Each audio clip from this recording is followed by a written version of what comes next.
Hola chicos y chicas de YouTube, ¿cómo están? Espero que muy bien, porque hoy venimos a hablarles del enfoque sociocultural, con todo evidentemente. Yo soy su servidor Ángel Demian Aguilar Pérez del equipo 3, que está conformado por Daniela Baizabal Acosta, María Fernanda García Lara y Michelle Aranza García Mirón. Nosotros vamos a hablarles a lo largo de esta presentación del enfoque sociocultural, tomando en cuenta evidentemente puntos importantes y la historia de este enfoque. Todo esto desde el punto educativo.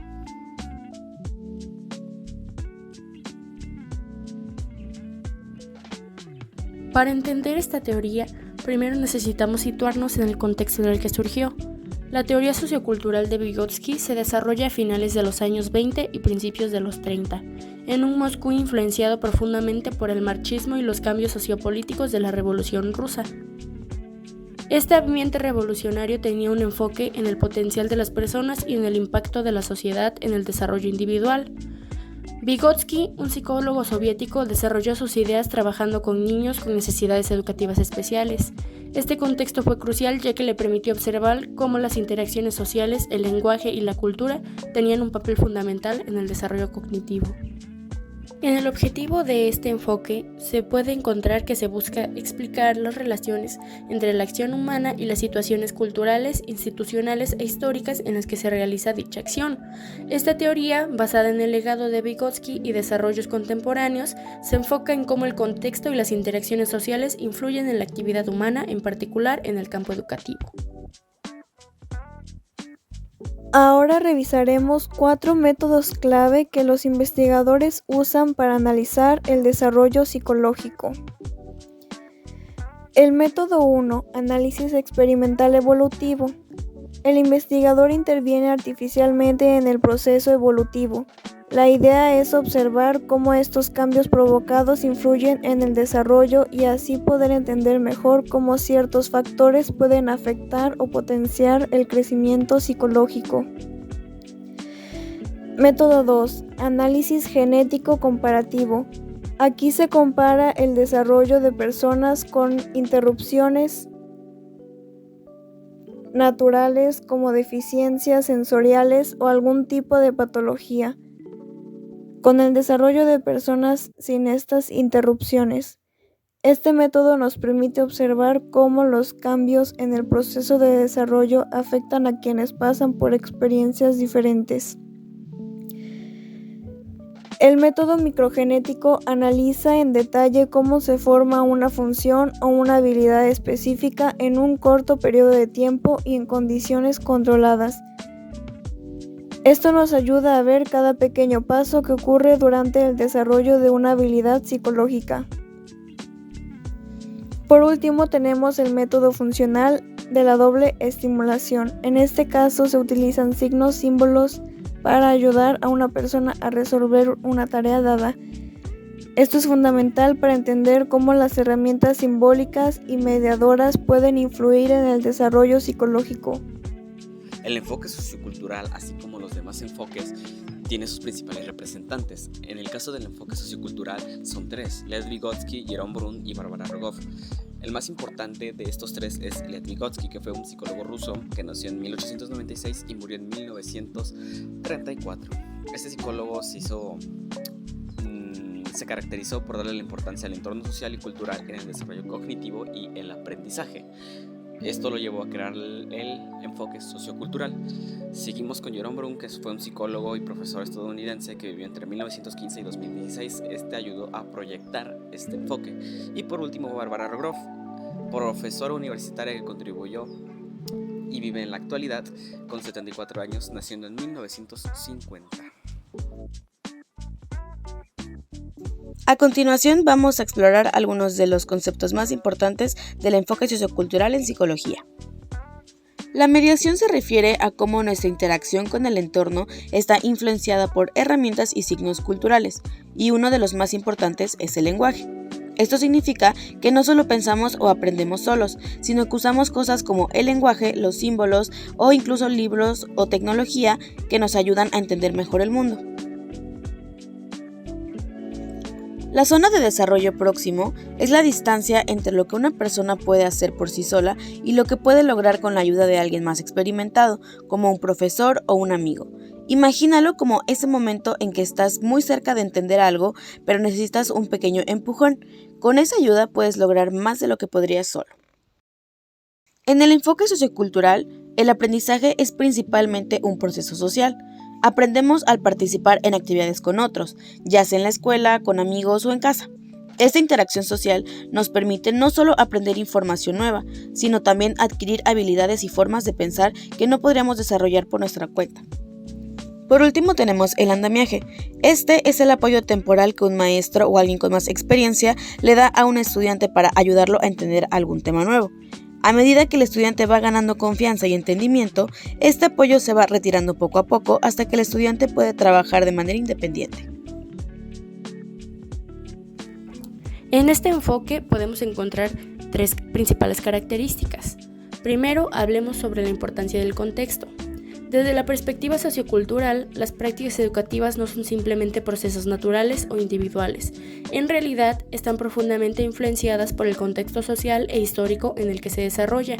Esto significa que la forma en que aprendemos, enseñamos o interactuamos en un entorno educativo está marcado por el entorno social, cultural y económico en el que nos encontramos.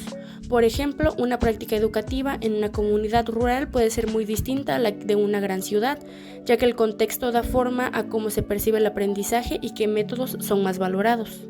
Otro aspecto fundamental es la historicidad. La teoría sociocultural enfatiza la importancia de la historia y los antecedentes en la construcción de significado en las prácticas educativas. Esto significa que, para entender realmente cómo funcionan y por qué ciertas prácticas se mantienen, necesitamos observar su desarrollo a lo largo del tiempo. Cada práctica educativa tiene un trasfondo histórico y ha evolucionado según las necesidades, las políticas y los valores de cada época. Por ejemplo, la forma en la que se enseña matemáticas o ciencia hoy ha cambiado radicalmente en comparación con hace unas décadas, y este cambio refleja los avances y necesidades de cada periodo. Por último, está la relación entre los niveles micro y macro. Esta teoría no solo se enfoca en lo que ocurre en el aula o en la interacción entre los estudiantes y el docente, sino que también analiza el impacto de las políticas educativas, las leyes y otros factores externos que influyen en la educación en el nivel micro. Observamos las interacciones diarias y los métodos de enseñanza dentro del aula. En cambio, analizamos cómo influyen las políticas educativas, las normativas y el entorno económico. Así, esta teoría nos ofrece una comprensión integral al conectar lo que sucede en el aula con las influencias más amplias de la sociedad. Ahora que hemos visto los conceptos básicos, exploremos 3 ideas principales que nos ayudan a comprender cómo se da el desarrollo psicológico. La primera idea nos explica que la educación no solo evalúa lo que ya dominamos, su objetivo también es ayudar en el surgimiento de nuevas habilidades. La zona de desarrollo próximo es esa área donde con la guía adecuada podemos desarrollar capacidades que de otra manera no lograríamos por nosotros mismos. En la segunda idea vemos que en el proceso de desarrollo los conocimientos externos se internalizan y la escuela es clave de esto. Su rol va más allá de la enseñanza, es un agente fundamental en el desarrollo psicológico.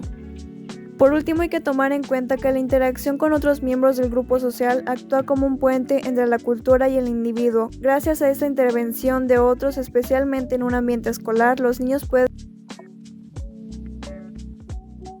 Pasemos ahora a un aspecto clave, el papel de la enseñanza en el desarrollo. No podemos entender el desarrollo sin considerar el contexto histórico y cultural en el que una persona está inmersa. A medida que los seres humanos crecemos, nos apropiamos de herramientas físicas y psicológicas que están definidas culturalmente. Participamos en actividades y relaciones sociales con otros que saben más y que nos transmiten su conocimiento y habilidades. Así nos integramos al contexto cultural que nos rodea. El aprendizaje juega un rol central en los procesos de desarrollo. En realidad, aprender no solo es adquirir conocimientos, sino también acceder al mundo intelectual del que nos rodean. Cuando los niños participan en actividades guiadas, van incorporando y compartiendo prácticas y contextos que tienen un significado social. Esto significa que el aprendizaje es un proceso social donde poco a poco se internalizan los conocimientos que inicialmente son compartidos.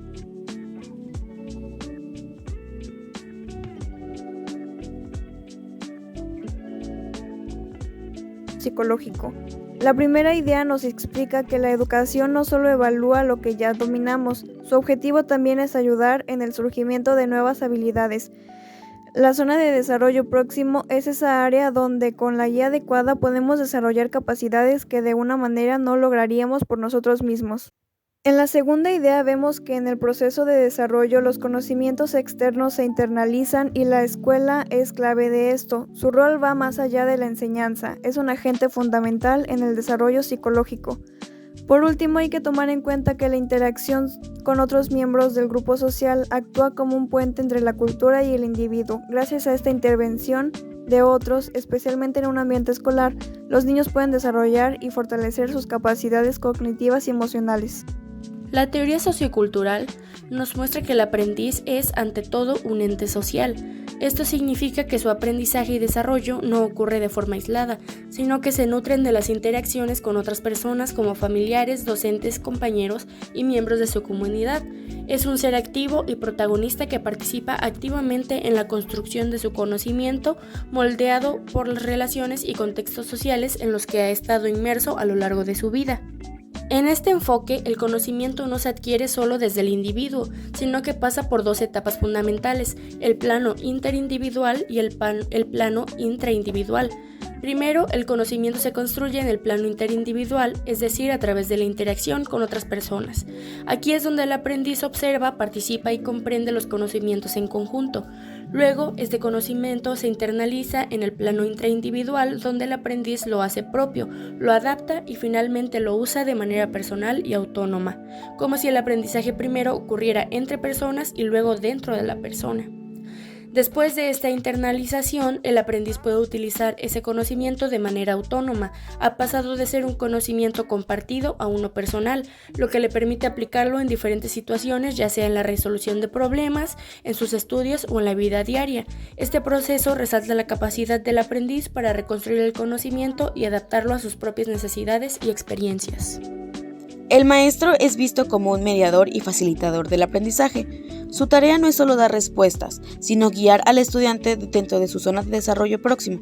Esto significa que el maestro ayuda al estudiante a avanzar un paso más allá de lo que podría hacer por sí mismo, fomentando el diálogo y la interacción social para que el aprendizaje suceda de manera natural.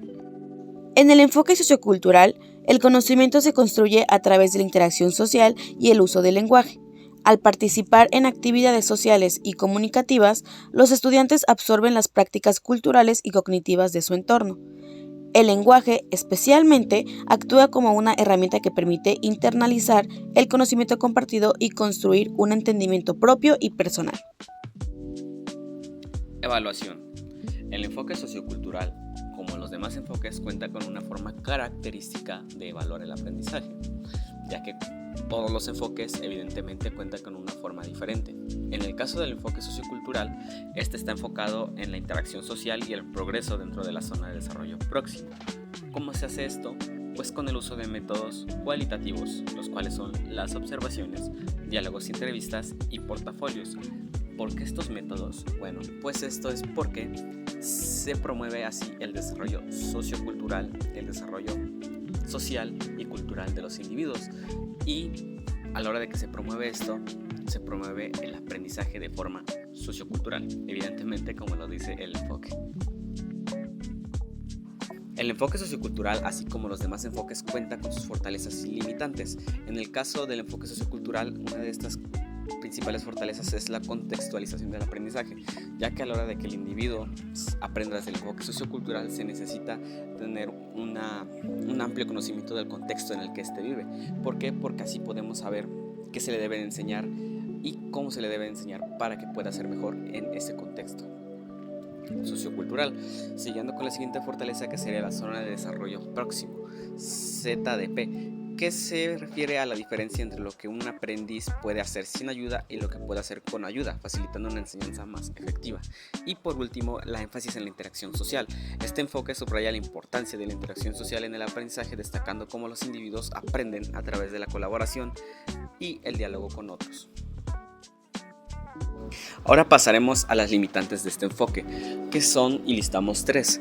La primera, que sería la dependencia del contexto, que de forma contraria a su principal fortaleza del enfoque sociocultural, también es una limitante, ya que debido a su énfasis en el contexto cultural y social puede ser difícil generalizar los hallazgos a diferentes contextos o culturas. Siguiendo con otra limitante que sería la complejidad en la evaluación. Evaluar el aprendizaje desde una perspectiva sociocultural puede ser complejo, ya que implica considerar múltiples factores contextuales y sociales. Así que pues no podemos estar evaluando a unas personas de un contexto igual a las de otro contexto, tiene que ser diferentes. Y la subestimación de factores individuales. A veces este enfoque puede subestimar a la influencia de factores individuales en el aprendizaje, como las diferencias innatas en las habilidades cognitivas del individuo.